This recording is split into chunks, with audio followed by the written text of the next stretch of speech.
My friends, welcome to this episode of the Outdoor Gear Review. I hope you all are doing well. Thank you very much for tuning in. I do appreciate it. What I have here is the Kelty Late Start one-person tent. This is a shelter that I find very interesting because it has an interesting feature to it. The feature that I'm talking about supposedly makes setting up this tent very quick and very easy. 3 minutes or less. That's what the company claims. We'll see if that's accurate.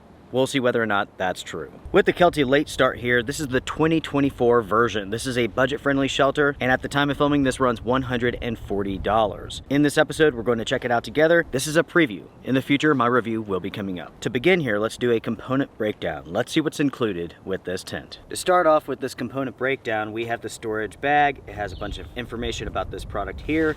We do have a grab sleeve on this side, and we have a draw pull up here at the top. Here we have the tent and the body, the poles and all that stuff. On top here we have a fabric compression strap, which I do not like. I wish companies did not do this. Typically when you purchase an inexpensive tent, this is what you get. This is just a waste of material. Nobody keeps these, no one uses them. Here we have tent stakes and maybe a repair kit. We'll check on that in just a second. Here we have the tent poles. This is the fly here. And this is the body. Inside of the stake kit, we have 10 tent stakes and some setup instructions. There is no repair kit included with this setup.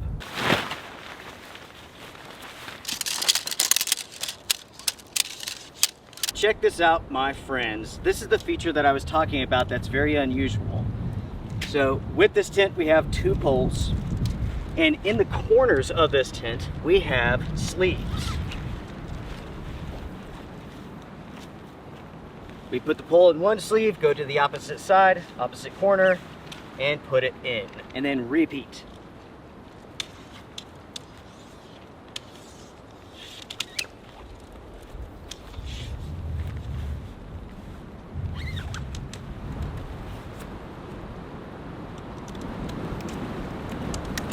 With the Late Start one-person tent, we have one door. This door features 2 zippers. On the inside of the tent, we have 2 mesh pockets. We have numerous lashing points for a gear caddy up at the top, which is not included. The tent features a bathtub floor, and the seams are taped. Additionally, there's a small mesh pocket up at the top of the tent. Inside of the tent here, it is barely tall enough for me to sit on my knees. Let's see. Sitting down, this works. With me inside of this tent here, with it fully zipped up, I am barely able to sit inside of it without my shoulders touching the sides here. If you're a larger individual, you will have problems. Essentially, this tent is wide at the bottom and goes up to a point up at the top, and that means the walls are rather sharp. This sort of design, as far as a tent goes, limits space up here at the top. I do find the size of this tent to be unfortunate because it doesn't feel all that long and it doesn't feel all that wide, especially up here at the top. For a one-person tent, the odds are you're going to want more space than this. This tent is 74 inches long, which is 6 feet 2 inches. To be comfortable inside of this tent, I recommend it for people under 6 foot. 6 foot and under. As far as width goes, at the bottom, 33 inches, which is 2 feet 9 inches. Up here at the top, it is very narrow, roughly 14.5 inches. In the middle, where your shoulders will go, 22 inches. So again, that is not very wide. As far as the height goes, we are looking at 37.5 inches. So again, lengthwise okay, widthwise rather narrow, height-wise good.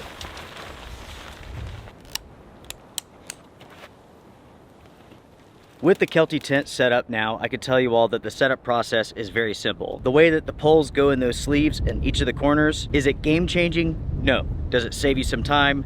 Yes. Can you set this up under 3 minutes? No, not really. It takes about 5 minutes or so to set this up. If you're inexperienced, it could maybe even take as long as 10 minutes. Without a doubt, it's an interesting feature. I do like it, but it does add some weight to this tent. And we'll talk about the weight of this here in just a minute. For now, let's focus on the fly and let's go over the features. So right off the bat, we have one door. Over the zipper, we have a storm flap. In each of the corners, we have guy lines, which have their own little pocket that they can be stuffed into. The fly itself connects to the body via buckles. vestibules. On the back side, the fly is pulled away from the body and we have a vent. And overall, this vent is designed well. When it comes to the sides of the tent here, you can see that they do not pull away from the body, which is going to limit airflow and it's going to increase the amount of condensation inside of this tent. This is a shame. This is a feature that many companies do not include with their tents, and I'm talking 1 person, 2 person, and so on. It's very easy to see which companies actually get out and use their own products and which ones don't. In this case here, we have Kelty. They designed this tent so that the entire stakeout system around the fly here is non-adjustable. If you set this tent up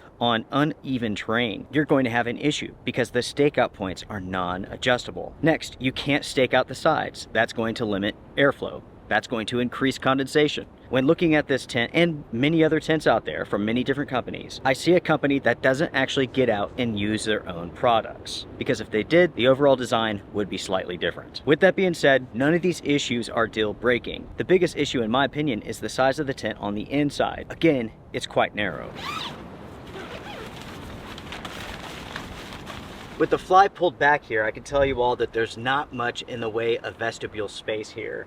You might be able to fit your backpack here, maybe your boots, but let's say that it's storming or something like that. You would want to get those items inside of this tent to keep them dry because again, there's just not that much space. Also, you cannot access the other side of this tent, the other vestibule. Before I give you all my impressions of this tent so far, let's go over some stats real quick. This is a 3-season tent, obviously, 1 door, 1 vestibule. The capacity is 1 person. With that being said, you can find this in 1 person, 2 person, and 4 persons versions. When it comes to the stored dimensions, you are looking at 16.5 inches by roughly 6.5 inches. The weight of this tent with all of the components is 4 pounds, 1 ounce. As far as the color combination of this tent goes, it's a little bit weird. We have brown, blue, and teal. The pictures online of this tent make it look rather good, but folks, this thing is hideous. I'll talk more about that in just a minute. When it comes to the fly material, that is a 68 denier polyester with a 1200 millimeter hydrostatic head rating. When it comes to the floor, you're looking at the same thing. Again, with a 1200 millimeter hydrostatic head rating. In other words, when it comes to the materials of this tent,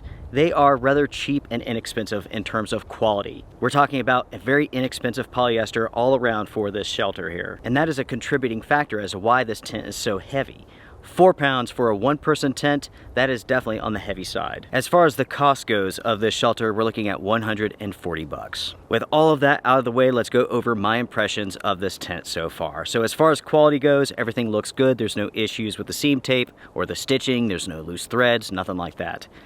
For the money, the quality looks to be excellent. The setup process is nice and easy. Is it as fast as the company states? No, but it is quick. It's simple. It makes sense. We've already spoken about the size and the space of this tent. If you're an individual who's over 6 foot, don't even consider this tent. If you're a wide individual, do not consider this tent. As far as the design goes, it's okay. I've already spoken about the issues that I see here. None of them are deal breaking, but all of them are going to cause some issues. There's going to be repercussions for the overall design of this. You can't pull out the sides. The stakeout points are non-adjustable. The tent goes up to a point. Moving over to a positive, the storage bag is of a good size and it easily encompasses this tent. The overall airflow inside of this tent should be pretty good, but it could be better if the overall design was better. But luckily, the fly doesn't lay directly against the body, so yeah, airflow should be okay in this tent. I am concerned about condensation though, and that's because of this. Every single tent that I've ever tested out from Kelty suffers from extreme condensation, and I'm not really sure what the issue is. My theory is that it has something to do with the coatings that they put on the materials. They're just simply not breathable at all. So again, every Kelty tent I've ever taken out has had horrible issues when it comes to condensation. And it doesn't matter if the front door is open, it doesn't matter how much mesh is on the body. No matter what, condensation has been a problem. So I'm going to test that aspect out in addition to waterproofness coming up soon. The next issue that I have with this tent is a sticking point. This is a 1-person tent that weighs 4 pounds and it cost $140. $140 for a tent that weighs this much made from these materials? This does not make sense. In my opinion, this tent should cost under $100. Consider what you can get for the same price as this. To put it into perspective, I mean, you could go out and purchase a 2-person Mongar tent that weighs almost the exact same as this for the same money. And that tent uses nylon materials, which are much lighter, much stronger. The tent is more waterproof than this. Teton Sport Sports has a one-person tent that weighs virtually the same but is quite a bit less expensive than this. Nature Hike again has like the bicycling tent, which runs about 90 bucks. You have to consider those factors. Now, my friends, I want to talk about the coloring of this tent, the colors that the company decided to go with. There is a lot going on here, and to be honest, this tent does not look good. In fact, the pictures of this tent, in my opinion, on the Kelty website, on Amazon and so on, they are misleading. They show this tent and it looks brown. That's why I'm a little bit surprised here, because the top of this is teal. The pictures online look like it has a brown top with blue down below, but it's teal blue with coyote brown straps. I mean, there's just a lot going on here, and to be frank, it does not look good. The brown and blue looks pretty good online, but that's not what this tent actually looks like. In person, this tent is hideous. It's not quite bubblegum colors, but yeah, I simply do not like it. I don't think most people will. That is an issue when it comes to Kelty tents. For some reason, the company goes with some ugly colors, man. Like really, really ugly tents. I don't know why. I don't get it. For a first look at the Kelty Late Start tent, I am done. Folks, comment down below, share your thoughts. What do you all think about this tent? A one-person tent that weighs 4 pounds, $140. Does that make sense to you? In my opinion, when you consider that this is made from polyester, it does not. You can buy very inexpensive polyester made tents for less than 100 bucks. Again, the Teton Sports Mountain Ultra tent, one-person tent, weighs about the same, is substantially less expensive. You could pick that up for around $90. With that being said, I'm going to test this out and give it a fair shake. I'm going to waterproof test it soon. We'll test it for condensation, and I will be out on some adventures with this shelter. If you have found this episode helpful, hit the thumbs up. I do appreciate it. Oh, by the way, folks, make sure to check out my second YouTube channel. It's called A Quiet Place Adventures. Every single week, a brand new adventure. The channel is doing amazingly well. Thank you all so much for all of the support. I really do appreciate it. Anyways, folks, take care, be well. I will see you all around again soon. Strength and honor. Bye for now.